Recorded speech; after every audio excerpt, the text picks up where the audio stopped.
Hello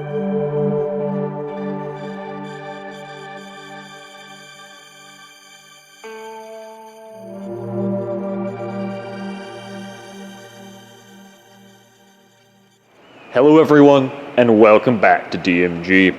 I have the pleasure of working in an almost century-old theater that's barely been changed at all since its completion way back in 1927.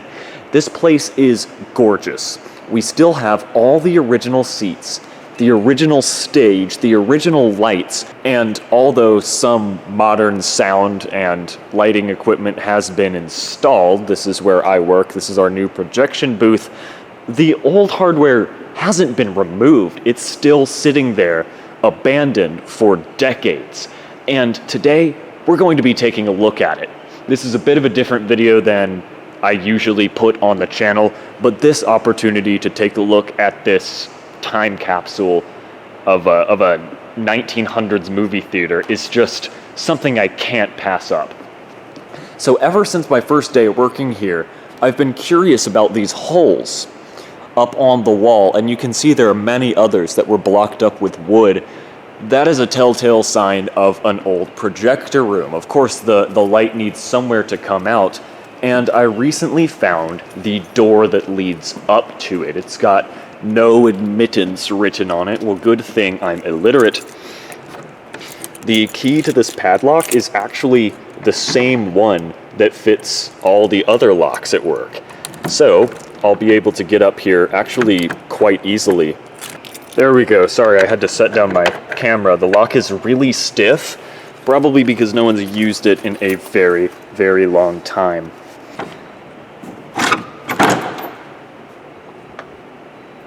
Here we go. So this door, if I'm not mistaken, this literally goes inside the wall. Yeah, so this is just inside the wall.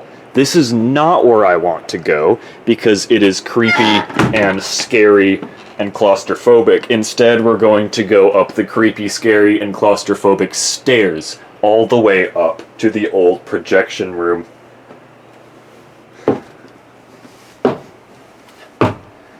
You can see these are just covered in dust. And wow. Okay, so up here, there's some song lyrics written along the walls here. This is from a Garth Brooks song, let's see, 1994. This was written by the projectionists working here in 1994. Here's another 1994 signature. More song lyrics, and this looks like it opens. Sorry, I can't get a very good angle on this because the stairs are so tight, but this definitely opens. Oh, this is just above the bathroom areas. I don't really care about that. Wow, that is a snake skin.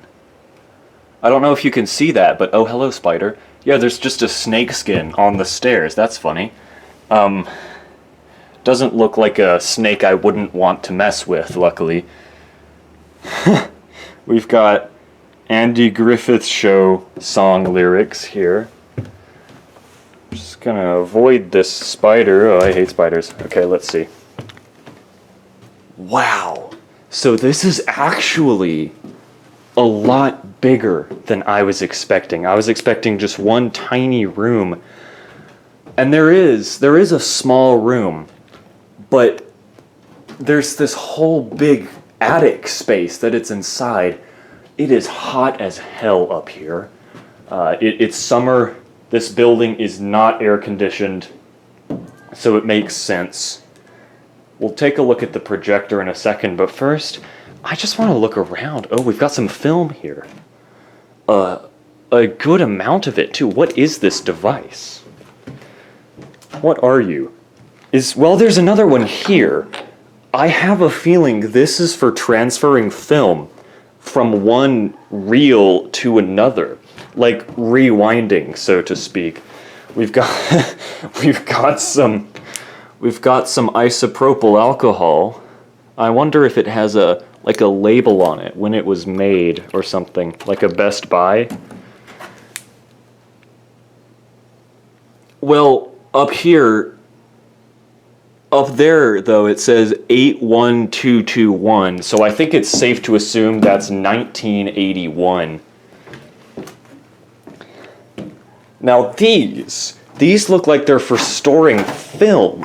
These doors down here, there's probably spiders in them, but that's definitely what they're for. So they're curved at the back to help the reel of film come out. Are there any?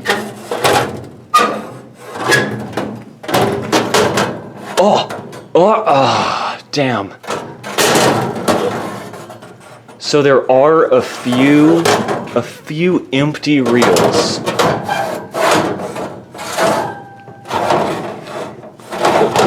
So that's 4 empty reels, but sadly no film.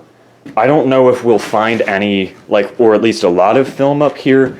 A lot of theaters actually didn't own much film. They leased most of it because film is really expensive and it's difficult to duplicate. This looks like a box for holding film reels. I have a feeling maybe that's what they were shipped in or something. It's an odd-shaped container, so I can't imagine what else it would be for. I mean, we have this window here, and this is, a gorgeous glass 1900s window.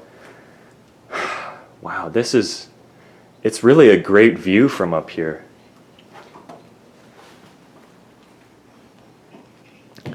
Oh, wait, let's look at this trash can. This is an old trash can. I wonder if there's anything in it. Oh my god, there is. Oh wow, so that's definitely some really old stuff in there. I never thought I'd get so excited about garbage, but... Oh, what is this? New tape, it looks like. Tape for splicing film. So if it broke, I would assume that's when it would be used. But I've delayed enough. Let's use this hand crank thing. This is so cool. This is actually a really good crank. This whole thing is, I'd assume that's iron. So it's really heavy. It has a good weight to it. Is this like a brake to stop it from turning? No, what is that? But it's really pleasant to use. I want to see what's on this film. Oh, it's a ghost. Oh, we have credits, it looks like. I can't get that with the camera. TriStar Pictures Presents is what it says.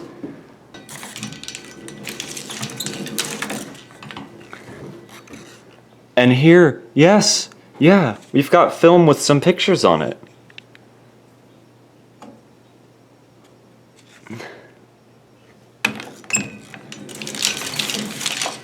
I don't want to unwind too much of it. I don't want to make a mess. Yeah, there's our audio. Let's see, can you see that? There's our audio track over on the side, featuring songs by Marry Me Jane. I'll have to look up that artist. Oh no. Yeah. So we've got film that has a movie on it. I'll see if I can find like a title of the movie.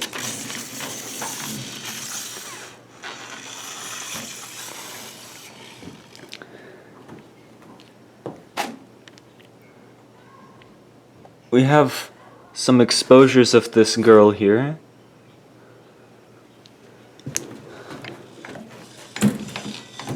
It looks like the film is twisted somewhere. That's where it was, like, twisted.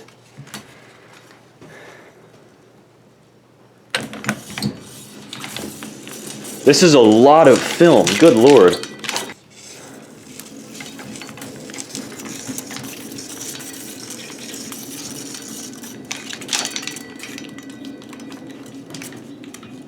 So that spins really well. Ow.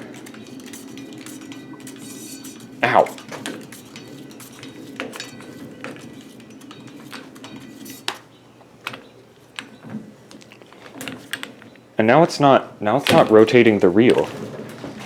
So is this some sort of brake to engage or disengage? What did I do? Why is it not doing the thing anymore?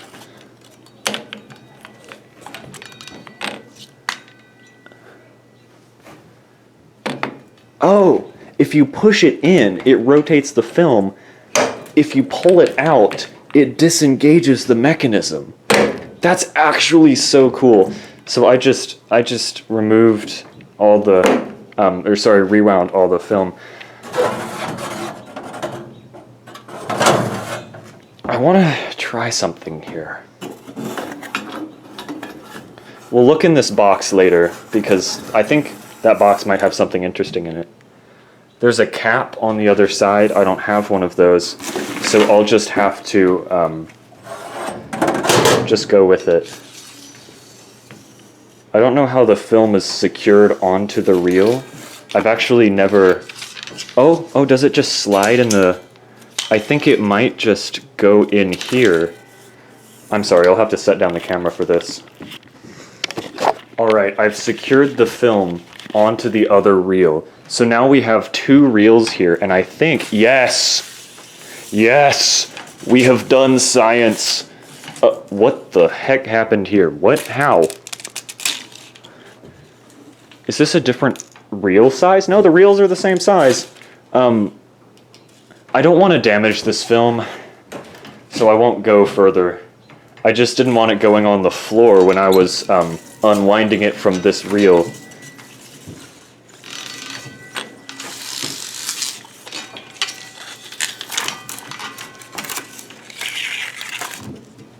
Looks like we might have a title here. If Lucy Fell. This is If Lucy Fell. That's the title of the movie. There we go, now you can see it. There's a nice shot of maybe a roller coaster or... No, what is this? No, that's down a divided highway. Wow, this film, it's still in good condition. It hasn't gone pink. It's still pretty vivid. Yeah, it hasn't gone pink. Or like reddish or yellow, which old film sometimes does. Oh, wow. Wait, what is this? Oh my goodness. So this is 35 millimeter, 2,000 feet, but back here it says 20 minutes. So this film would have been moving very, very fast through the projector to attain the target frame rate, I assume, of 24 something frames per second. So we'll just pull it off of this reel. This is so cool. I love this. I love this so much. Okay, I'll stop playing with the machine and I will look around more. See, look, it's so good it's still moving. Let's see. Oh, right, I was going to look in these boxes. What's in here? Is this tape? Yes, yes. Big rolls of tape. So this would have been for, oh, right down here it says projector splicing tape. So you of course would have wanted clear tape for that, so there wouldn't be a mark on the film where you splice it. Cable to nowhere. Theater bulb. So is this for the projector? Conrad Hanovia theater bulb. And it is a... Jeez! That is a massive arc light. So this must have been what the projector used. This doesn't look, you know... Oh, that's like 8 pounds. Not 8, but it's heavy. Wow. So this is terrifying, actually. I'll put that back in the box properly when I set my camera down in a second, but you see there's no filament, and that's because in an arc light, the light is created by electricity jumping from one of those terminals to the other, and that's why they're conical, to help the electricity bridge the gap. And there's a reason they're not used anymore. was gonna go look at some of this film on the ground here. Looks like it might have been spliced out. Or no, I think this just broke. It appears to have been ripped out. It's not a clean cut. Color picture. Imagine that. Oh, it says Lucy Fell here. Mono audio. So this must have been from the reel of film that's there. Foot picture? Are these the feet pics? So these markings wouldn't have been for the audience, they would have been for the projectionist to read. Like when the reel was on a shelf or something, the projectionist could have read these markings to see what movie they were going to play. This is so cool. I mean, everything up here is in good shape. It hasn't been, there's no graffiti. It hasn't been like looted or anything. We've got some power cords here. This is all modern stuff. Over there, it looks hard to get to and really also not that interesting. There's just a reel of film or reel that could hold film. There's nothing on it. And like some oil. I can't read what that says. Mechanism only. Not sound something.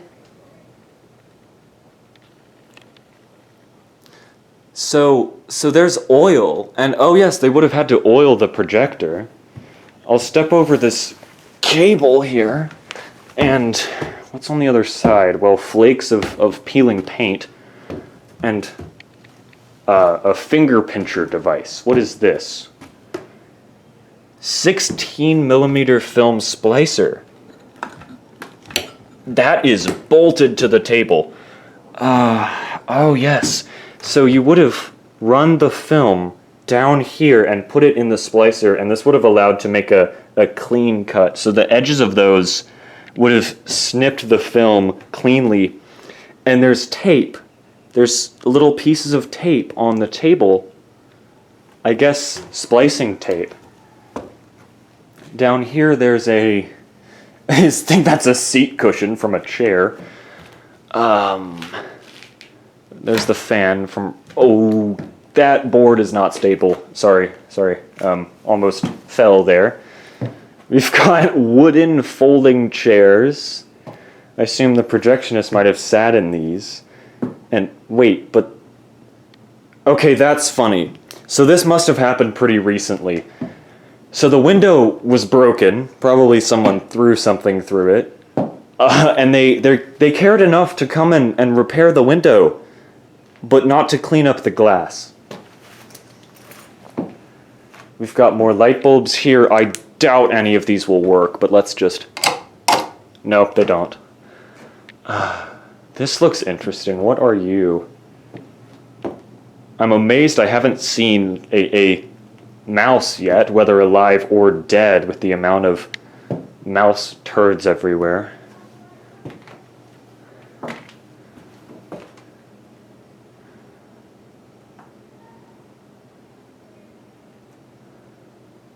Some sort of inspection label. Cigarette pack. Oh my god, this looks so satisfying. I just need to do this. And that feels about as good as I'd hoped. So this is the program control, platter, reel, spindle. So this would have been probably to control something much larger that's either out of sight or no longer up here. Or maybe it's in the projector room that I've yet to check. So now it's time. Now it's time for the fun stuff. Now we go into the projector room. Oh wait, there's signatures on the wall here. Reagan loves David. John kissed Reagan. Oh my god! Oh, what is this storyline? So Reagan loves David, but John kissed Reagan on 8/8/1979 at 9:00 p.m. David must be so betrayed. Oh, wow. Oh, here we have the movie that was being played on July something, 1973, The Red Tent. And I suppose that's who was working here. Oh, we have a 2022 signature, so I'm not the first up here for a while. 2022 Youth Director, 2022. Yeah. So other people have been up here. But mainly these signatures are 70s and 80s. So well, there was that 90s signature, but I'm thinking the last time this was really used was mid 80s, early 90s, and that's about in line. Downstairs in the modern projection room, there's a stack of VHS tapes. So I'm assuming sometime in the 90s they switched to digital projection and VHS due to cost and convenience reasons. Because maintenance oh my god, it's still here. So I couldn't see a lens through the window, so I didn't get too hopeful. I didn't want to, get my hopes up for a projector that might not be here, but it's still here. Wow, it's just covered by this blanket. We've got a book here. I'll look at that in a second. Good lord, this room is scary. It'd be funny if any of these lights work. Well, oh my god! Oh, wow, so a light does work here. These don't, but that one does. How funky. Wow, there's a lot of stuff in here. Oh, so this is probably what that control unit out there was for. When it said platter control, these were probably the platter. Do these spin? Probably, but they're probably some sort of locking mechanism to prevent them from... Oh, they do spin. Yeah, they sure do spin. This is oh god. Sorry, something touched my arm and I freaked out. This is a very inconveniently placed cable that I'll try to sneak around. What is this book here? This is Close Combat. It's a book, all right. Here we've got more signatures. First movie, 1984. Judge Roy Bean. Last movie was Bugs Bunny Roadrunner. 35 total movies in the 1984 season. We've got a 1993 signature, mainly from 80s. Wow, this is awesome. So I'm assuming, now that we're seeing signatures here, I'm assuming there was something here that was removed in the early 80s, and people started signing this unpainted piece of wall. 2022 signature. So these are the blocked holes that we can see from the outside.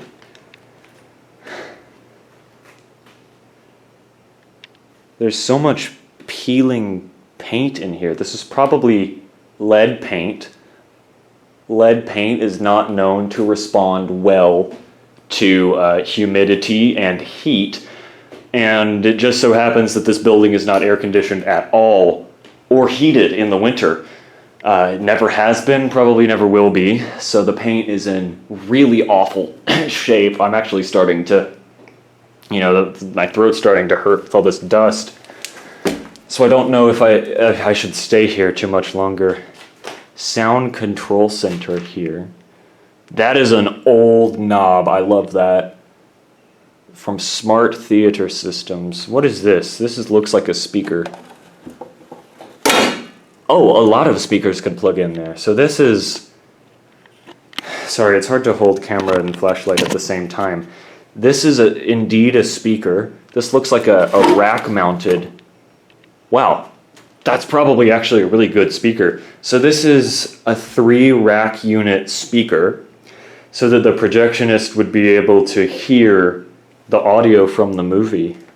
This is a 4-ohm Intervox speaker, and I bet that actually sounds awesome. This looks like splicing gear. Yep, this is for splicing film. And there's tape back there. We've got a portable heater. More tape. And just, that looks like modern packing material up there. We have film that's all just empty blue frames. I think this would have been for adding like a leader, Leader, to film. Did this machine jam and people just like never fixed it? Oh, hello. Dead insects.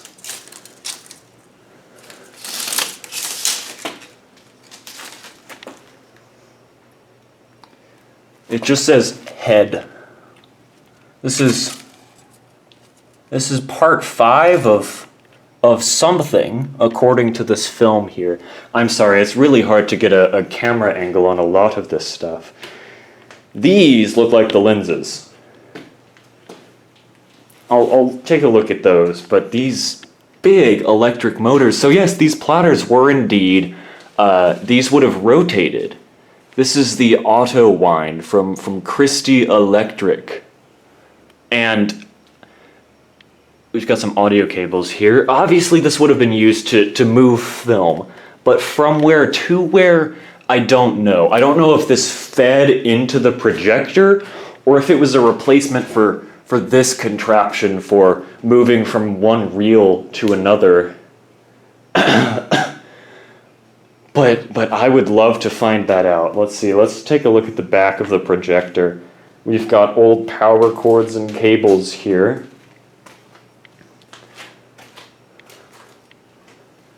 No way! That's so cool. So on the back here, we have a lamp hour analog counter like you'd see on a cassette deck counter. I mean, there's spiders on it, and I wonder what this key does. Is that like a... It opens. Oh, hello, spiders. It opens. That's so cool. And you can see the counter mechanism down in there. What are you? Probably that's the power supply, because it looks like it's plugged into the projector.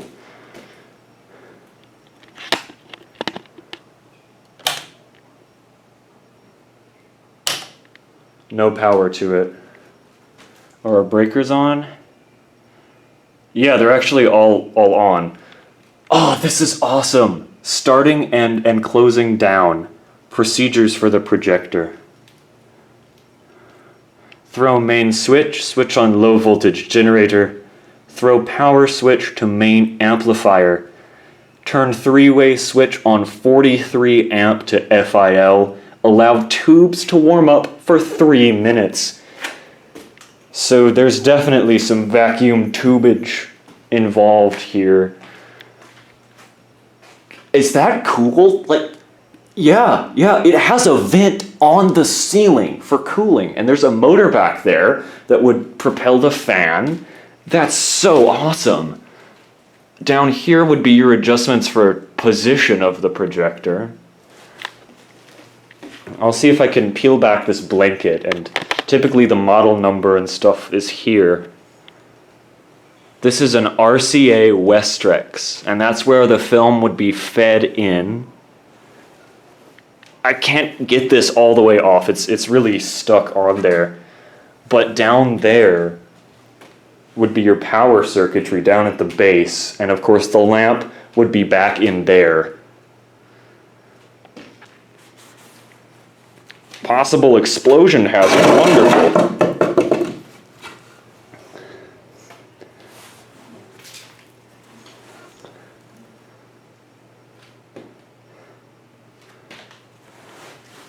I'll see if I can get this blanket off. Oh, that's a big cooling fan. I wonder if it uses the same key.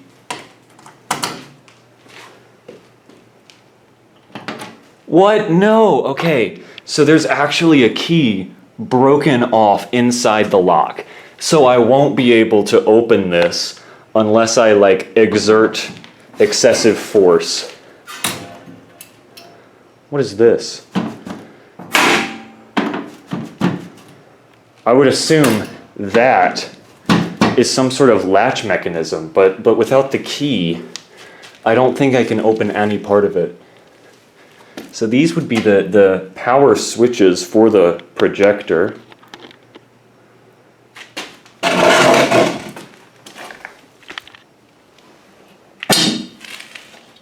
Oh! Nope, stay open. Wow! So those are some old transformers down in there. So yeah, sure enough, that's your power circuit. Oh, it has fuses inside. That is so neat. This projector, all things considered, it's in really good shape. All the parts are here. Yeah, it's got the shredded blanket over it, and there's and it's, you know, dusty, and it has the key broken off on the lock. But wow, it's in really good shape, all things considered. Wouldn't be surprised if I plugged it in and it started right up.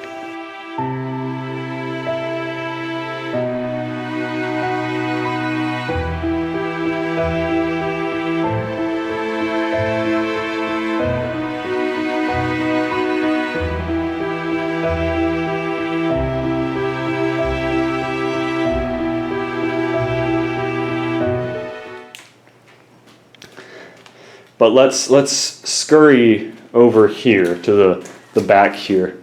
What's in this cabinet? We've got an oil can for oiling our projector, and we've got exciting lamps. That says exciting lamps. That is funny. I think those fuses would be for the projector because there's a breaker box, not a fuse box. We've got something in a bag there that I honestly don't want to touch. More oil cans, some little lamp bulbs and fuses, and some ancient Q-tips. Wow. So that's the lens. This probably would have been the big guy that would have gone on the front of the projector here. Right there. This was purchased, I think, from Century Projector Corp in New York. There's a shutter button, probably to open and close this aperture, focus and frame, but the lens would have gone in that big hole. And, jeez, this is like 20 pounds of metal. I'm gonna need to set down the flashlight to pick this up. Wow. Now this is a big thing. Oh, that's cool.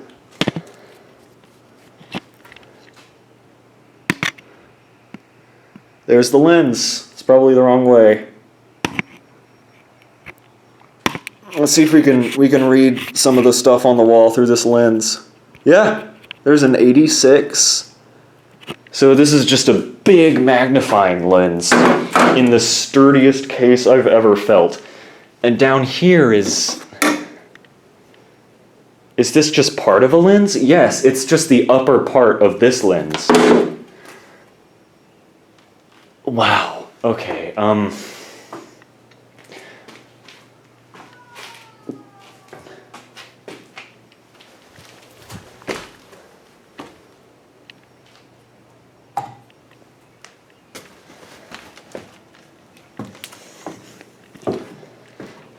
well, I think we've seen all there is to see up here. We've looked at the projector room. I've inhaled a sufficient amount of lead paint dust. We've looked at this awesome apparatus. We've moved some film from one reel to another. We've looked, of course, at the old projector and all the lenses and all the little doors on it.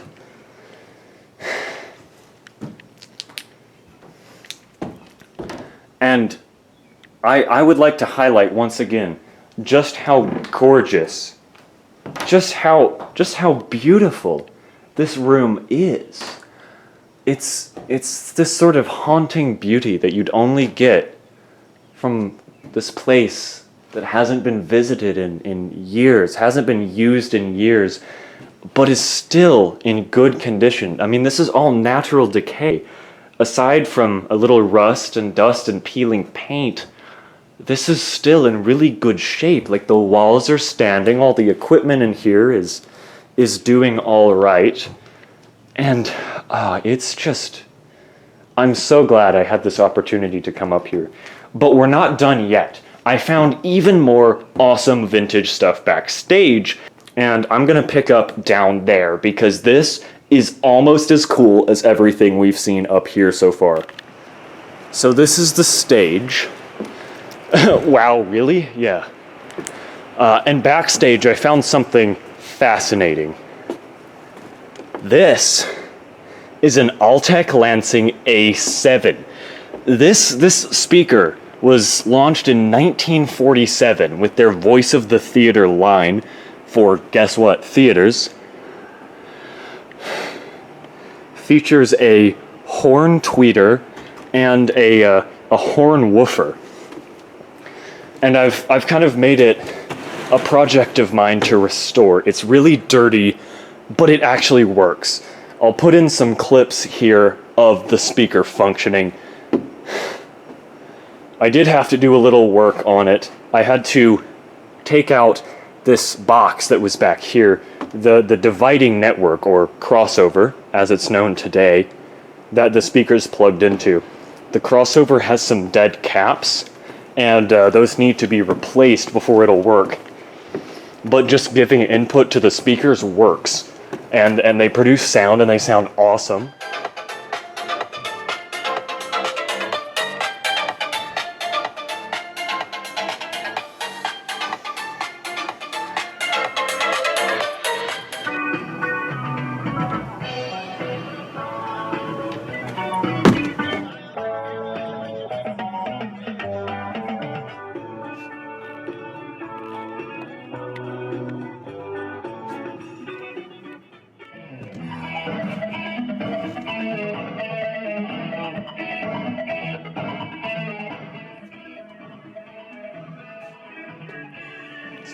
And they're really efficient because they're horn speakers. I was actually able to drive both with a little pocket headphone amp plugged into my laptop or phone's like headphone jack. So they're really, really efficient. I also found some other speakers back here. This is the Musicaster 2A from Electro Voice. These are from the 1960s. And there's also one in a wood case back here that someone made. So both, well, all three of these speakers, I suppose, I do want to restore and get working.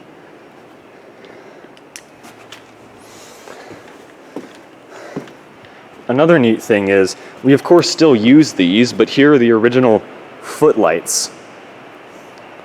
Of course, these aren't the original bulbs, but, you know, the fact that we're still using the footlights and this wooden stage almost a century later is amazing, and it sure is a pleasure to work in this place.